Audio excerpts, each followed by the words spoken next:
نحمدہ ونصلی ونسلم علی رسولہ الکریم اما بعد فاعوذ باللہ من الشیطان الرجیم بسم اللہ الرحمن الرحیم قل لا اسألکم علیہ اجرا الا المودۃ فی القربى آمنت باللہ صدق اللہ العظیم وصدق رسولہ النبی الامین المختار الکریم وَنَحْنُ عَلَى ذَلِكَ لَمِنَ الشَّاهِدِينَ وَالشَّاكِرِينَ وَالْحَمْدُ لِلَّهِ رَبِّ الْعَالَمِينَ اللهم صل وسلم وبارک علی سیدنا و مولانا محمد وعلی آلہ واصحابہ وبارک وسلم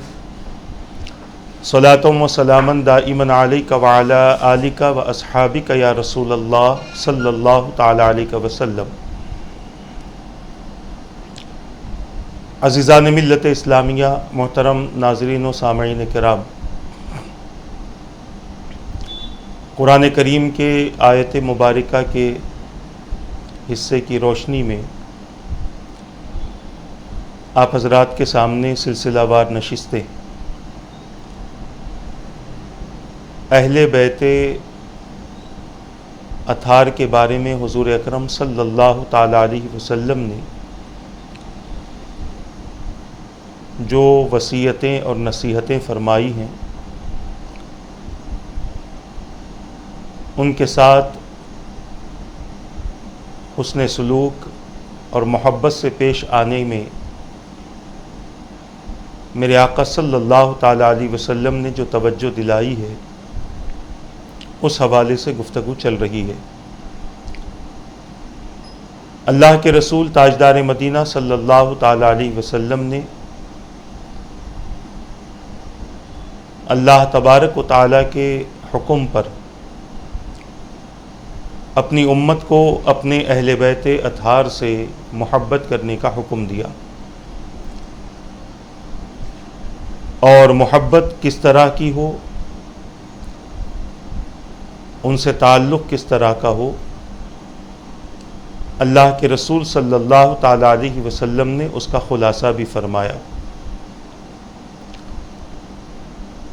بعض احکام حضور اکرم صلی اللہ تعالی علیہ وسلم کی طرف سے ایسے بھی ملتے ہیں کہ حضور نے حکم دیا اور صحابہ نے عمل کر لیا، اور بعض احکام ایسے بھی ہیں جس پر عمل کرنے کے اصول اللہ کے رسول صلی اللہ تعالی علیہ وسلم نے اپنی امت کو سکھلائے۔ حضور اکرم صلی اللہ تعالی علیہ وسلم کے اہل بیت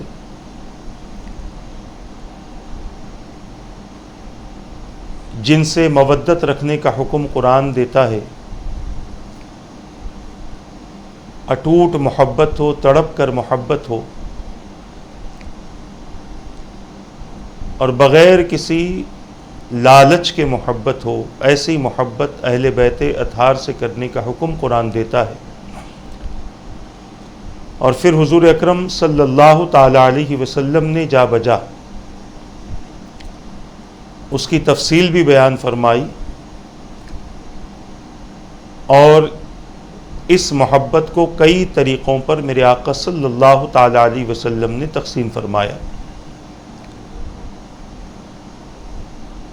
اور تمام چیزوں کا ماحصل یہی رہا کہ بندہ مومن کبھی بھی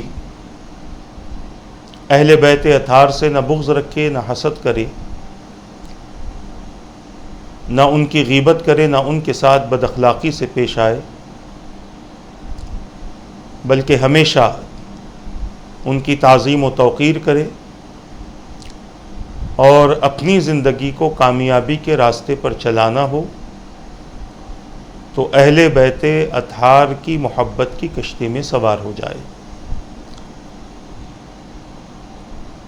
ہماری گفتگو چل رہی تھی، چند حدیثیں پیش کی گئی تھی کہ حضور پاک صلی اللہ تعالی علیہ وسلم نے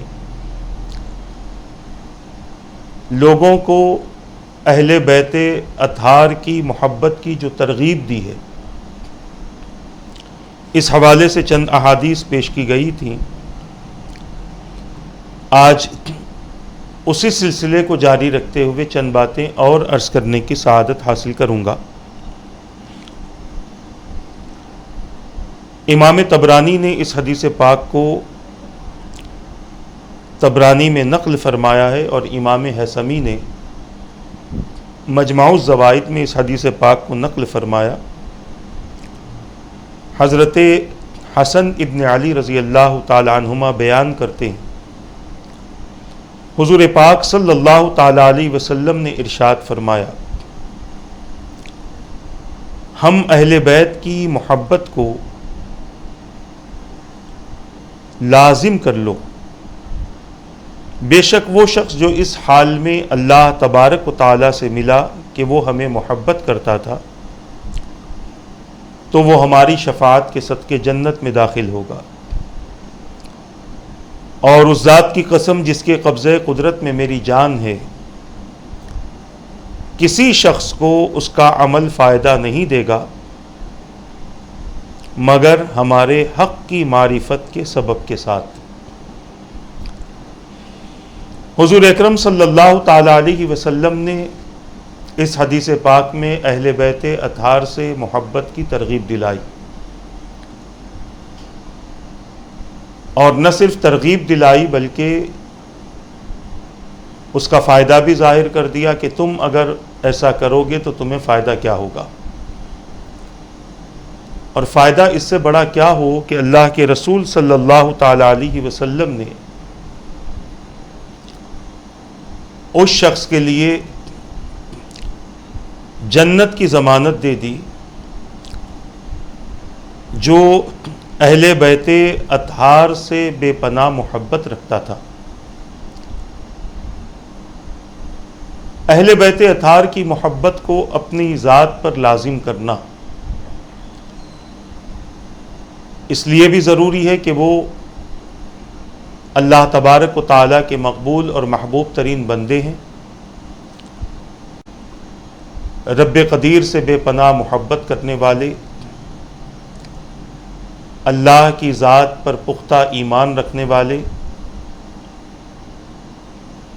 صداقت کے ساتھ اپنی زندگی گزارنے والے، صبر کے دامن کو کبھی نہ چھوڑنے والے، اللہ تبارک و تعالیٰ سے بہت زیادہ ڈرنے والے، اللہ تبارک و تعالیٰ کی رضا کی خاطر دن میں روزہ رکھنے والے، رات میں عبادت کرنے والے، قرآن کریم کی ہمیشہ تلاوت کرنے والے، اللہ تبارک و تعالیٰ کے ذکر میں اپنی زبان کو مصروف رکھنے والے، اور اپنے آپ کو ہر عیب سے محفوظ رکھنے والے، یہ اہل بیت اطہار ہیں۔ اللہ تبارک و تعالیٰ نے ایمان والوں کی اور متقین کی جتنی نشانیاں بیان فرمائی، بڑی ذمہ داری کے ساتھ یہ ایک جملہ عرض کر رہا ہوں، جتنی نشانیاں بیان فرمائی اور ایمان والوں کے اعمال کی جو تعریفیں اللہ تبارک و تعالیٰ نے بیان فرمائی ہے، وہ سب کا سب اہل بیت اطہار کی ذات میں نظر آتا ہے۔ قرآن کریم میں اللہ تبارک و تعالیٰ نے ایمان والوں کی کئی نشانیاں بیان فرمائی، التائبون العابدون الحامدون السائحون الراکعون الساجدون الآمرون بالمعروف والناہون عن المنکر والحافظون لحدود اللہ وبشر المؤمنین۔ یہ سورہ توبہ کی آیت ہے، 11ویں پارے کے 3 رکوع میں یہ آیت موجود ہے۔ اس آیت کا ترجمہ بھی پڑھ لیں، اس آیت کا معنی اور مفہوم بھی سمجھ لیں۔ اس آیت میں اللہ تبارک و تعالیٰ نے جن اعمال کے سبب ایمان والوں کو بشارتیں عطا فرمائی ہیں، توبہ کرنے والے، عبادت کرنے والے، حمد بیان کرنے والے، رکوع کرنے والے، سجدہ کرنے والے، امر بالمعروف کرنے والے، نہی عن المنکر کرنے والے، اللہ تبارک و تعالیٰ کے حدود کی حفاظت کرنے والے، ایسے ایمان والوں کو خوشخبری دے دی جائے۔ یہ سب کچھ اہل بیت اطہار کی ذات میں موجود تھا۔ اس کے علاوہ اللہ تبارک و تعالیٰ نے اپنے مغفورین کی جو فہرست بیان فرمائی، ان المسلمین والمسلمات والمؤمنین والمؤمنات والقانتین والقانتات والصادقین والصادقات والصابرین والصابرات والخاشعین والخاشعات والمتصدقین والمتصدقات والصائمین والصائمات والحافظین فروجہم والحافظات والذاکرین اللہ کثیرا والذاکرات اعد اللہ لہم مغفرۃ واجرا عظیما۔ یہ ان لوگوں کی فہرست اللہ تبارک و تعالیٰ نے قرآن مقدس میں بیان فرمائی جو اللہ تبارک و تعالیٰ سے محبت کرتے ہوئے اپنے ایمان کو، اپنے اسلام کو، اللہ کے کامل اطاعت گزاری کو، سچائی کو، صبر کرنے کو اور اپنی شرمگاہوں کی حفاظت کو، اللہ تبارک و تعالیٰ کے ذکر کو، کثرت کے ساتھ رب کے ذکر کو، روزہ رکھنے کو اپنی ذات کے لیے پسند کرتے ہیں، اللہ تبارک و تعالیٰ ان کے لیے مغفرت کا وعدہ فرماتا ہے۔ یہ تمام خوبیاں بھی اہل بیت اطہار میں موجود ہیں۔ اس کے علاوہ اللہ تبارک و تعالیٰ نے ایمان والوں کی جو نشانیاں بیان فرمائی، قد افلح المؤمنون الذین هم فی صلاتهم خاشعون والذین هم عن اللغو معرضون والذین هم للزکاة فاعلون والذین هم لفروجهم حافظون الا علی ازواجهم او ما ملکت ایمانهم فانهم غیر ملومین فمن ابتغى وراء ذلك فاولئک هم العادون والذین هم لاماناتهم وعهدهم راعون والذین هم علی صلواتهم یحافظون اولئک هم الوارثون او کما قال الذین یرثون الفردوس هم فیها خالدون او کما قال۔ اس میں اللہ تبارک و تعالیٰ نے جنت کے وارثوں کا تذکرہ فرمایا اور اس کا آغاز فرمایا وہ ایمان والے کامیاب ہیں جو اپنی نمازوں میں خشوع اختیار کرتے ہیں، زکوٰۃ ادا کیا کرتے ہیں، شرمگاہوں کی حفاظت کیا کرتے ہیں، امانتیں اور اپنے کیے ہوئے وعدوں کو پورا کیا کرتے ہیں۔ اس کے علاوہ اور بھی اللہ تبارک و تعالیٰ نے اس میں جنت کے وارثین کا تذکرہ فرمایا۔ یہ تمام تر خوبیاں اور بڑے کمال کے ساتھ میں یہ ساری خوبیاں اہل بیت اطہار کی ذات میں موجود تھی اور اہل بیت اطہار میں یہ موجود تھی۔ اب بتائیں کہ جو اللہ تبارک و تعالیٰ سے اتنی محبت رکھے کہ معاذ اللہ کہیں پر بھی اپنے ایمان کو کمزور نہ ہونے دے، بلکہ وہ ساری خوبیوں کا مالک بن جائے، وہ ساری خوبیاں حاصل کر لے جس کی وجہ سے اللہ تبارک و تعالی اپنے بندوں کی مغفرت فرماتا ہے، درجات بلند فرماتا ہے، اپنے بندوں کو جنت کا وارث بناتا ہے، اپنے بندوں کو بشارت دیتا ہے، خوشخبریاں دیتا ہے۔ آپ اندازہ کر سکتے ہیں ان سے محبت کیوں نہ کی جائے۔ حضور اکرم صلی اللہ تعالی علیہ وسلم نے اہل بیت اطہار سے محبت کرنے کا حکم اس لیے دیا ہے کہ یہ اللہ کے پسندیدہ بندے ہیں، اللہ کے محبوب ترین بندے ہیں۔ روئے زمین پر یہی وہ شخصیتیں ہیں جنہیں اللہ تبارک و تعالی نے اپنی طرف سے پاک کرنے کا ارادہ بھی ظاہر فرمایا اور رب قدیر نے انہیں خوب پاک و صاف فرما دیا۔ روئے زمین پر یہی وہ ذاتیں ہیں کہ جن کے بارے میں اللہ تبارک و تعالیٰ نے اپنے حبیب سے فرمایا جو آپ کو معاوضہ دے کر خوش کرنا چاہتے ہیں، ہدیہ دے کر، تحفے دے کر خوش کرنا چاہتے ہیں، آپ ان سے کہہ دو میرے قرابت داروں سے محبت رکھو، مودت رکھو، ان کو خوش کر دو، میں راضی ہو جاؤں گا اور میں راضی ہو گیا تو میرا رب راضی ہو جائے گا۔ یہ اہل بیت اطہار ہیں جن سے محبت کرنے کا حکم دیا گیا۔ ایک تو نسبت ہے انہیں حضور اکرم صلی اللہ تعالی علیہ وسلم سے، اور دوسرا ان کی کیفیتیں حضور اکرم صلی اللہ تعالی علیہ وسلم کے مزاج کے مطابق تھیں اور آپ کی مزاج کی موافقت کرتی تھی۔ اللہ تبارک و تعالی نے ان کو اپنی محبت اور اپنی قربت کے لیے پسند فرمایا۔ دنیا میں ان کا ایسا ایسا مقام ہے جس کا بندہ تصور نہیں کر سکتا، اور آخرت میں تو ان کے مقامات کے کیا پوچھنے، ان کے مناصب کا کیا پوچھنا، ان کے مراتب کا کیا پوچھنا۔ اللہ تبارک و تعالی ایسا مقام انہیں عطا فرمائے گا کہ اس مقام کا ہم تصور بھی نہیں کر سکتے، اور اس مقام تک ہماری رسائی بھی نہیں ہو سکتی۔ یہ اہل بیت نبوت ہیں، اہل بیت رسول اللہ صلی اللہ تعالی علیہ وسلم ہیں۔ تو میرے آقا صلی اللہ تعالی علیہ وسلم نے ارشاد فرمایا، ہم اہل بیت سے محبت کو لازم کر لو۔ حضور نے اپنی ذات کو بھی شامل فرما لیا، اور پھر میرے آقا نے فرمایا کہ جو شخص اس حال میں اللہ تبارک و تعالی سے ملا کہ وہ ہم سے محبت کرتا تھا، تو وہ ہماری شفاعت کے صدقے جنت میں داخل ہوگا۔ اب اگر اسی کے بجائے تھوڑا سا ہم اس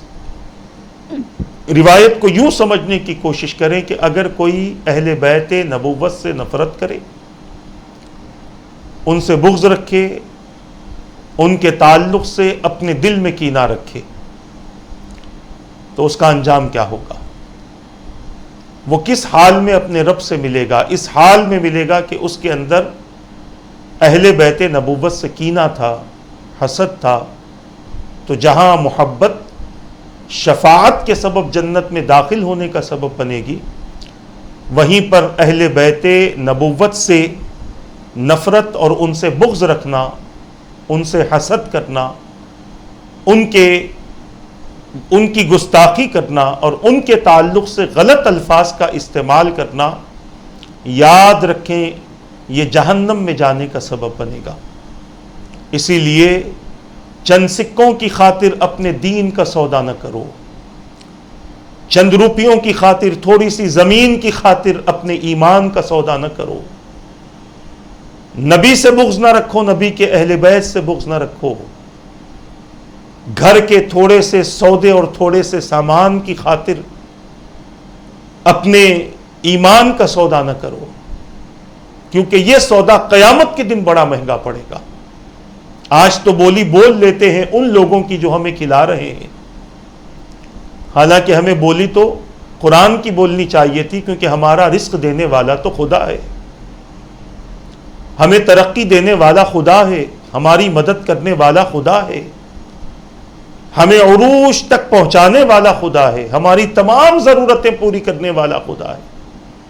ہمیں قرآن کی بولی بولنی چاہیے تھی، مگر چند سکوں کی خاطر کچھ لوگ اپنے دین و ایمان کو بیچ کر ان لوگوں کی بولی بولتے ہیں جن کی بولی قرآن سے بھی ٹکراتی ہے اور جن کی بولی حدیث سے بھی ٹکراتی ہے۔ صرف ان کے جبوں قبوں کو دیکھ کر، ان کے چہروں کو دیکھ کر، ان کی میٹھی میٹھی بولیاں سن کر کچھ لوگ اپنے ایمان کو غارت کر دیتے ہیں، اپنے ایمان کو تباہ کر دیتے ہیں، اور زبان درازی اس انداز کی ہوتی ہے کہ نہ حسنین کریمین کی تعریف میں کوئی الفاظ ان سے نکلتا ہے، بلکہ ان کے مقابلے میں یزید کی تعریف ہوتی ہے، ان کے مقابلے یزید کی گفتگو ہوتی ہے۔ عزیزان ملت اسلامیہ، یزید کے والد اگر صحابی ہیں تو حسنین کے نانا ہمارے رسول ہیں، ہمارے آقا ہیں، ہمارے مولا ہیں، ہمارے شافع ہیں، جن کی شفاعت اللہ تبارک و تعالی قیامت کے دن قبول فرمائے گا۔ لوگ کہتے ہیں صحابی کا بیٹا غلط کیسے ہو سکتا ہے؟ تو ذرا یہ بھی تو سوچو، نبی کے نواسے کیوں غلط ہوں گے؟ حضور کے نواسے معاذ اللہ غلطی کریں گے؟ جنہیں حضور اکرم صلی اللہ علیہ وسلم نے اپنی زبان مبارک چسائی ہو، جنہیں رسول اکرم صلی اللہ تعالی علیہ وسلم نے علم ظاہری اور علم باطنی اللہ تبارک و تعالی کے حکم سے ان تک پہنچایا ہو۔ عزیزان ملت اسلامیہ، جن کے کانوں میں حضور نے اذان دی ہو، اقامت دی ہو، جنہوں نے کبھی نماز سے اپنی پوری زندگی میں غفلت نہیں برتی، یہاں تک کہ آخری سجدہ بھی کیا ہے جس میں آپ کے سر مبارک کو جس میں اقدس سے جدا کیا گیا، وہ سجدہ بھی نمازی کا سجدہ تھا. وہ کیسے غلط ہو سکتے؟ آج چند سکوں کی خاطر، تھوڑے سے عیش کی خاطر، تھوڑی سی زمین کی خاطر لوگ جنت کی زمین چھوڑ دیتے ہیں. تھوڑے سے عیش کی خاطر جنت کا سکون لوگ چھوڑ دیتے ہیں. تھوڑے سے حسن کی خاطر جنت کی حوروں تک ان کی نگاہیں نہیں پہنچتی. عزیزان ملت اسلامیہ، یہاں فاقے سے رہو مگر نبی سے اور نبی کے اہل بیت سے غداری نہ کرو. بھوکے مر جاؤ. کوئی اگر یہ کہے کہ تمہیں پیٹ بھر کھانا کھلائیں گے، تم نبی کے اہل بیت کی گستاخی کرو. بھوکے مر جاؤ. خدا کی قسم، اہل بیت سے محبت کرنے والا جب قیامت کے دن اٹھے گا تو اللہ تبارک و تعالی اہل بیت کے دسترخوان سے انہیں کھانا کھلائے گا. اہل بیت کا دسترخوان انہیں نصیب ہوگا روز قیامت. تو عرض کرنا یہ ہے کہ چند سکوں کی خاطر اپنے ایمان کا سودا نہ کرو، اپنے دین کا سودا نہ کرو. اللہ کے رسول صلی اللہ تعالی علیہ وسلم نے ارشاد فرما دیا، کسی شخص کو اس کا عمل فائدہ نہیں دے گا مگر ہمارے حق کی معرفت کے سبب کے ساتھ. اللہ کے رسول صلی اللہ تعالی علیہ وسلم کی معرفت، اہل بیت اطہار کی معرفت اگر کسی کو حاصل نہیں ہے تو اس کا عمل بھی اس کے لیے فائدے کا سبب نہیں بنے گا، چاہے وہ دن بھر کعبۃ اللہ کا طواف کرتا رہے، ہر طواف کے بعد 2 رکعت مقام ابراہیم پر نماز ادا کرتا رہے، یہاں تک کہ وہ کعبۃ اللہ کے قریب مر بھی جائے، اور اہل بیت کا بغض اگر اس کے اندر موجود ہے تو پھر یاد رکھ لیں اس کا یہ عمل زندگی بھر کی عبادتیں اکارت ہیں. حضرت جابر ابن عبداللہ رضی اللہ تعالیٰ عنہما بیان کرتے ہیں، یہ جو حدیث ہم پیش کر رہے ہیں اس میں آپ دیکھیں کہ اہل بیت تو اہل بیت نبوت ہے. حضور اکرم صلی اللہ تعالی علیہ وسلم کے پاس میں کام کرنے والی کا مقام بھی بہت بڑا ہے. ہم اپنی زبان میں کہیں کہ ان کی نوکرانی کا مقام بھی بہت بڑا ہے. یہ حدیث پاک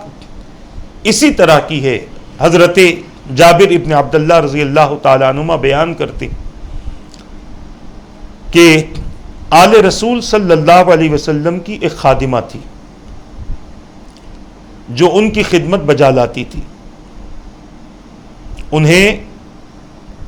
بریرہ کہا جاتا تھا. انہیں ایک آدمی ملا اور کہا، اے بریرہ، اپنی چوٹی کو ڈھانپ کر رکھا کرو، بے شک محمد صلی اللہ علیہ وسلم تمہیں اللہ کی طرف سے کچھ فائدہ نہیں پہنچا سکتے معاذ اللہ. راوی بیان کرتے ہیں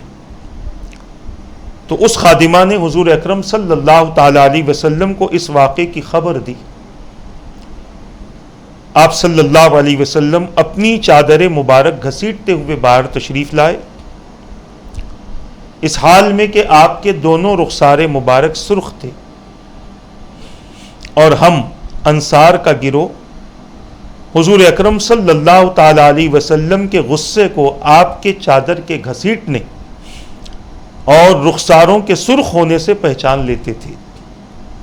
ہم نے اسلحہ اٹھایا، ہتھیار اٹھا لیے اور حضور اکرم صلی اللہ علیہ وسلم کی خدمت میں حاضر ہوئے اور عرض کیا، یا رسول اللہ صلی اللہ علیہ وسلم، آپ جو چاہتے ہیں ہمیں حکم دے. اس ذات کی قسم جس نے آپ کو حق کے ساتھ مبعوث فرمایا ہے، اگر آپ ہمیں ہماری ماؤں، باپوں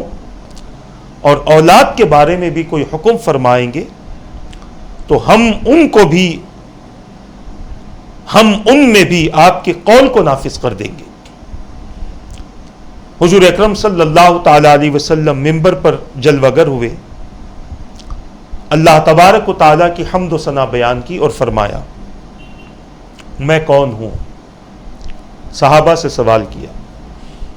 صحابہ کہتے ہم نے عرض کیا، آپ اللہ تعالیٰ کے رسول ہیں، آپ نے فرمایا ہاں لیکن میں کون ہوں؟ ہم نے عرض کیا آپ محمد صلی اللہ علیہ وسلم ابن عبداللہ ابن عبد المطلب ابن ہاشم ابن عبد مناف ہیں۔ آپ صلی اللہ علیہ وسلم نے فرمایا، اب سوال کا جو جواب حضور اکرم صلی اللہ علیہ وسلم چاہتے تھے، صحابہ نے کچھ اور جواب دیا۔ میرے آقا نے فرمایا میں اولاد آدم کا سردار ہوں، لیکن مجھے اس بات پر کوئی فخر نہیں ہے، یہ جملہ میں فخریہ نہیں کہتا، میں وہ پہلا شخص ہوں جس کی قبر شق ہوگی، لیکن یہ بات بھی میں فخریہ نہیں کہتا، میں وہ پہلا شخص ہوں جس کے سر مبارک سے مٹی جھاڑی جائے گی، لیکن یہ بات میں فخریہ نہیں کہتا، اور میں سب سے پہلے جنت میں داخل ہونے والا ہوں، یہ بات بھی میں فخریہ نہیں کہتا۔ ان لوگوں کا کیا ہوگا، ان لوگوں کو کیا ہو گیا ہے جو یہ گمان کرتے ہیں کہ میرا نسب و تعلق فائدہ نہیں دے گا؟ ایسا نہیں ہے جیسا وہ گمان کرتے ہیں، بے شک میں شفاعت کروں گا اور میری شفاعت قبول بھی ہوگی، یہاں تک کہ میں جس کی شفاعت کروں گا وہ بھی یقیناً دوسروں کی شفاعت کرے گا اور اس کی بھی شفاعت قبول ہوگی، یہاں تک کہ ابلیس اپنی گردن کو شفاعت میں لالچ کی خاطر بلند کرے گا کہ کسی طور پر اس کی بھی شفاعت ہو، اس کی بھی سفارش ہو۔ اس حدیث پاک کو امام طبرانی نے نقل فرمایا ہے، اور اسی حدیث پاک کو امام حیثمی نے مجمع الزوائد میں نقل فرمایا ہے، امام طبرانی نے معجم الاوسط میں نقل فرمایا۔ یہ بڑی طویل حدیث ہے، اس میں رسول اکرم صلی اللہ تعالی علیہ وسلم نے اہل بیت اطہار کے پاس میں کام کرنے والی ایک خاتون کی وجہ سے، ایک خاتون کی بے عزتی کی وجہ سے اور ان پر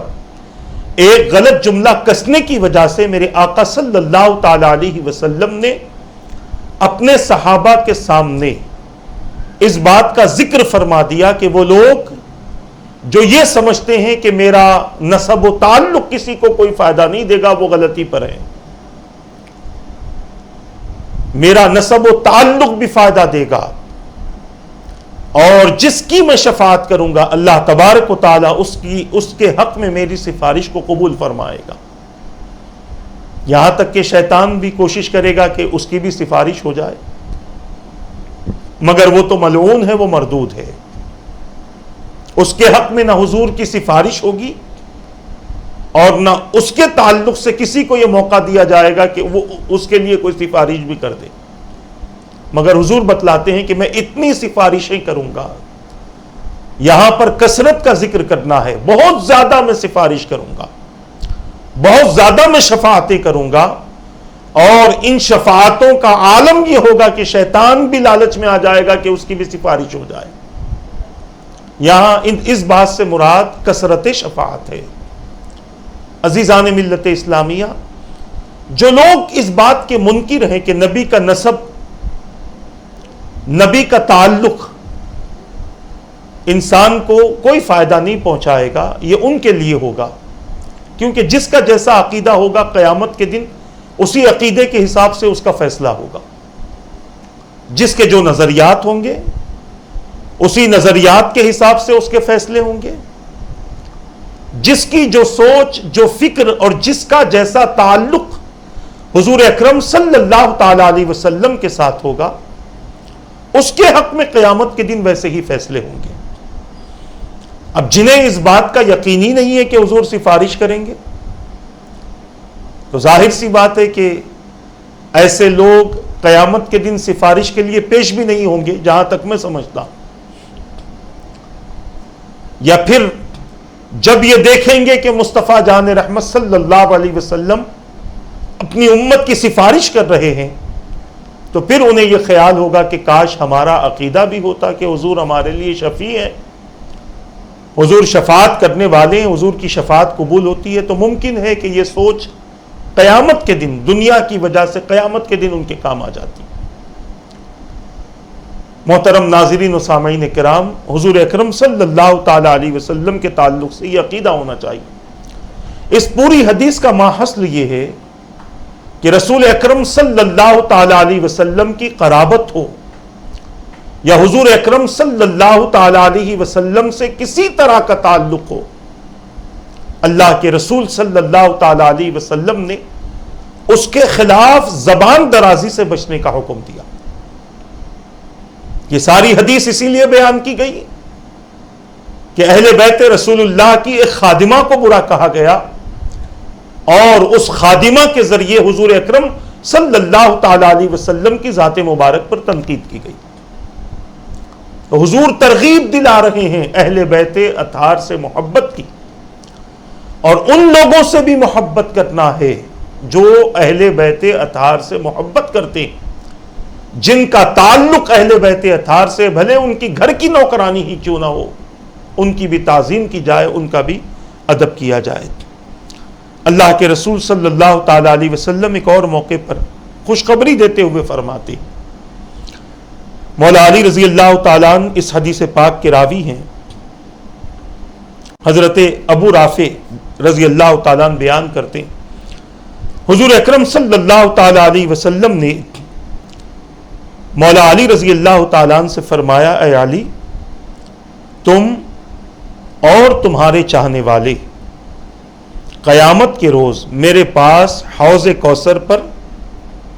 چہرے کی شادابی کے ساتھ، یعنی خوش نما چہروں کے ساتھ اور سیراب ہو کر آئیں گے، اور ان کے چہرے نور کی وجہ سے سفید ہوں گے. اور بے شک تمہارے دشمن قیامت کے روز حوض کوثر پر میرے پاس بدنما چہروں کے ساتھ اور سخت پیاس کی حالت میں آئیں گے.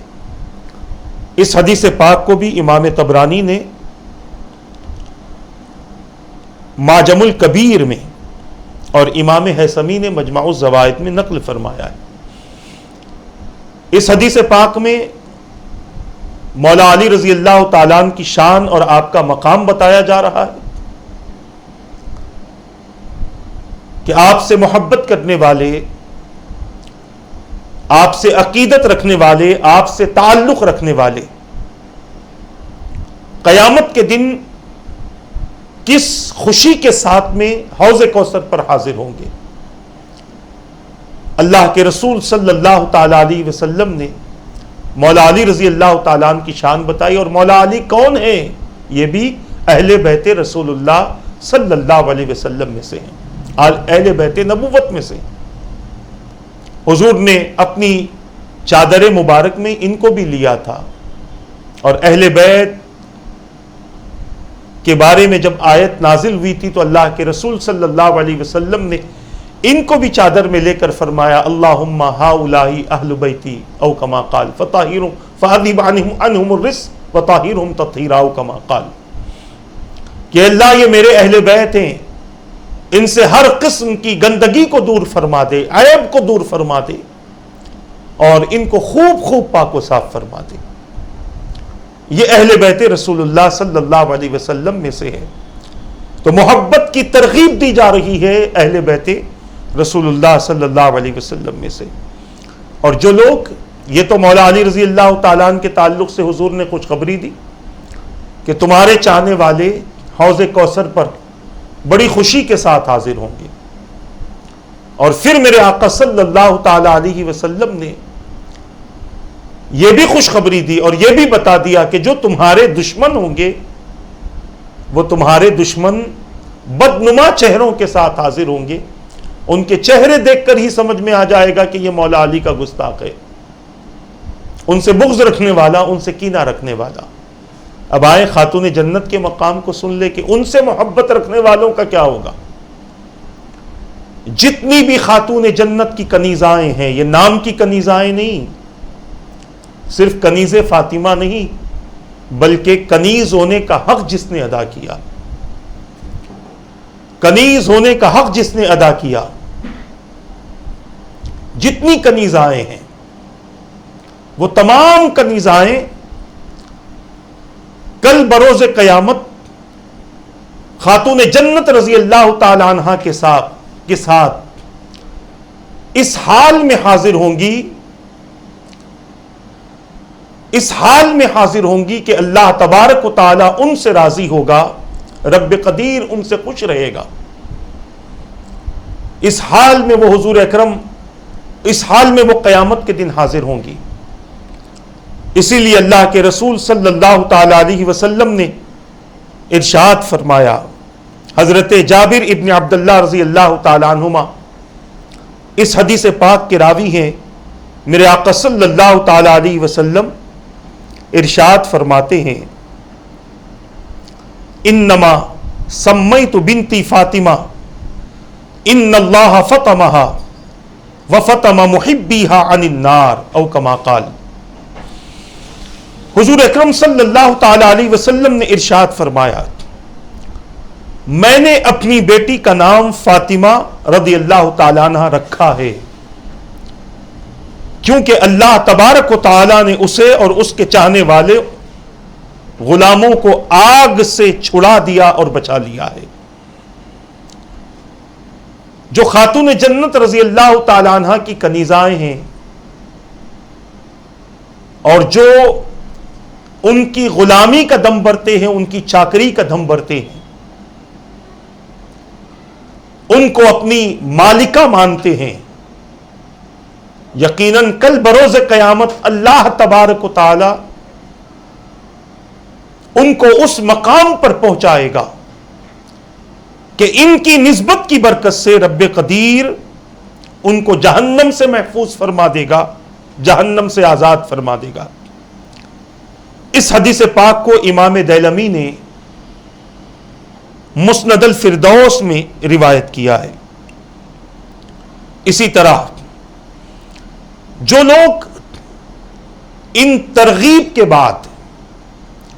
حضور اکرم صلی اللہ تعالی علیہ وسلم کی آل سے محبت کرتے ہیں، حضور کی اولاد سے تعلق رکھتے ہیں، وہ لوگ بھی رسول اکرم صلی اللہ تعالی علیہ وسلم کے اس فرمان کو سن لے اور خوش ہو جائیں۔ میرے آقا صلی اللہ تعالی علیہ وسلم فرماتے ہیں، حب آل محمد یوما خیر من عبادت سنت ومن مات علیہ دخل الجنہ او کما قال۔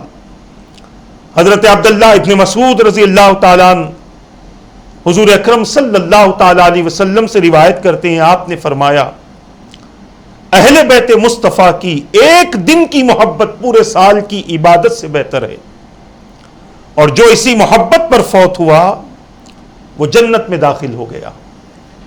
اس حدیث پاک کو بھی امام دیلمی نے مسند الفردوس میں نقل فرمایا ہے۔ عزیزان ملت اسلامیہ، ایک عظیم روایت میں آپ حضرات کے سماعتوں کی نظر کرنا چاہتا ہوں، میں آپ کی سماعتوں کی نظر کرنا چاہتا ہوں، بڑی عظیم روایت ہے، اور یہ روایت مجھے بہت زیادہ پسند ہے اور میں کئی مرتبہ اس کا تذکرہ کرتا رہتا ہوں۔ اللہ کے رسول صلی اللہ تعالی علیہ وسلم کا فرمان ہے، حضرت زید ابن ارقم رضی اللہ تعالیٰ عنہ سے مرفوعاً روایت ہے، اس کی عربی عبارت بھی حصول برکت کی خاطر میں آپ کے سامنے عرض کر دوں۔ عن زید ابن ارقم رضی اللہ تعالیٰ عنہ مرفوعا، خمس من اوتیہن لم يقدر على ترک عمل الآخرہ، زوجۃ صالحہ وبنون ابرار وحسن مخالطۃ الناس ومعیشۃ فی بلدہ وحب آل محمد صلی اللہ علیہ وسلم۔ حضرت زید ابن ارقم رضی اللہ تعالیٰ عنہ سے روایت ہے، 5 چیزیں ایسی ہیں کہ اگر کسی کو نصیب ہو جائے تو وہ آخرت کے عمل کا تارک نہیں ہو سکتا، یعنی اس کی زندگی آخرت کی محبت میں گزرتی رہے گی۔ اور وہ 5 چیزیں یہ ہیں، نیک بیوی، نیک اولاد، اور لوگوں کے ساتھ حسن معاشرت، اپنے ملک میں روزگار اور آل محمد صلی اللہ علیہ وسلم کی محبت۔ اس حدیث پاک کو بھی امام دیلمی نے مسند الفردوس میں نقل فرمایا۔ اس حدیث پاک میں 5 چیزوں کا تذکرہ کیا گیا، اور ان 5 چیزوں میں سب سے جو آخری چیز بیان کی گئی وہ آل محمد صلی اللہ علیہ وسلم کی محبتیں ہیں، کہ جس کو یہ چیز، یہ محبت نصیب ہو جائے، وہ جو عمل کرے گا اس عمل کا فائدہ اسے آخرت میں ہوگا، اور کبھی بھی ان کی وجہ سے وہ آخرت کے عمل کا تارک نہیں ہو سکتا۔ عزیزان ملت اسلامیہ، حضور اکرم صلی اللہ تعالی علیہ وسلم نے اس حدیث پاک کے ذریعے بھی اپنی امت کو ترغیب دلائی ہے۔ ایک اور آخری بات پیش کر کے آج کی اس نشست کو ہم مکمل کر لیں۔ مولا علی رضی اللہ تعالیٰ عنہ اس حدیث پاک کو روایت کرتے ہیں۔ حضور اکرم صلی اللہ تعالی علیہ وسلم نے فرمایا، 4 قسم کے لوگ ایسے ہیں جن کی قیامت کے دن میں شفاعت کروں گا۔ وہ کون ہیں؟ اس حدیث پاک کو انشاءاللہ ہم کسی نشست میں تفصیلی بیان کریں گے۔ وہ کون ہیں؟ میرے آقا نے فرمایا، حدیث پاک پھر سے سن لیں، حضرت علی ابن ابی طالب رضی اللہ تعالیٰ عنہ مرفوعاً روایت کرتے ہیں، حضور اکرم صلی اللہ علیہ وسلم نے فرمایا، 4 شخص ایسے ہیں کہ قیامت کے روز جن کی میں شفاعت کرنے والا ہوں گا، اور وہ یہ ہیں: میری اولاد کی عزت و تکریم کرنے والا، اور ان کی حاجات کو پورا کرنے والا، اور ان کے معاملات میں بھاگ دوڑ کرنے والا جب وہ مجبور ہو کر اس کے پاس آئیں، اور دل و جان سے ان سے محبت کرنے والا۔ اس حدیث پاک کو امام متقی ہندی نے کنز العمال میں نقل فرمایا ہے۔ عزیزان ملت اسلامیہ، یہ وہ احادیث میں نے آپ حضرات کے سامنے پیش کی ہیں جس میں رسول اکرم صلی اللہ تعالی علیہ وسلم نے اپنی امت کو اہل بیت اطہار کے حوالے سے محبت کی ترغیب اور تلقین کی ہے۔ آگے بھی کچھ حدیثیں ہم پیش کریں گے جس میں اہل بیت پر درود بھیجنا اور کس طریقے سے بھیجا جائے، اہل بیت اطہار کا زمین پر رہنا امت کے لیے کتنا بڑا فائدے کا سبب بنتا ہے، اور اہل بیت کے ساتھ حسن سلوک کرنے والوں کے لیے حضور اکرم صلی اللہ تعالی علیہ وسلم نے جنت کی جو بشارت دی ہے، اور بھی اس کے علاوہ آپ کے درمیان احادیثیں پیش کی جائیں گی۔ اللہ تبارک و تعالیٰ سے دعا ہے کہ رب قدیر جو کچھ کہا گیا کہنے میں غلطی ہو تو اپنے حبیب کے صدقے معاف فرما دے، ان باتوں پر مجھے اور ان سب کو عمل کرنے کی توفیق عطا فرما۔ حضور اکرم صلی اللہ تعالی علیہ وسلم نے اہل بیت کی محبت کے حوالے سے جو ترغیب ہمیں دی ہے، جو تعلیم ہمیں دی ہے پروردگار،